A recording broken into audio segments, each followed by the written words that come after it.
बिलाईगढ़ के अंतर्गत भटगांव थाना के निकट लगे सिंधी चुआ पठार कना बसना साइड ले मोटरसाइकिल में गांजा लावत दो तस्कर 4 पैकेट गांजा के संग गिरफ्तार कर लिए हैं।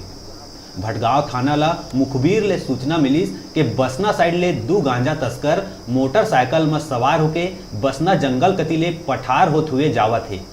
सूचना में भटगांव पुलिस सिंधी चुआ पठार कना सघन जांच शुरू कर दी। जांच के दौरान दोनों ला धर दबोचे गई। गांजा की कीमत लगभग 14,000 आंके गए है। एनडीपीएस के तहत मामला पंजीबद्ध कर कार्रवाई करे जाते।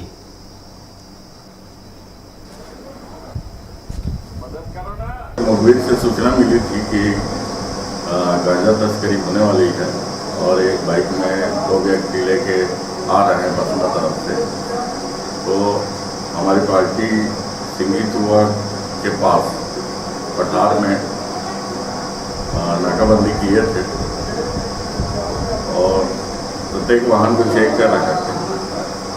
तभी एक मोटरसाइकिल में 2 व्यक्ति सवार थे आए और पूछताछ पर कुछ संदिग्ध लगे तो चेक किए तो उसके पास गांजा मिला दिखती। इस तरह से लाना बताते हैं लेकिन सही जगह का पता नहीं बताते। 1 किलो गांजा कहाँ के बताया जा रहे हैं दोनों आरोपी चापा के हैं। लगभग कितने लागत की होगी? 14,000।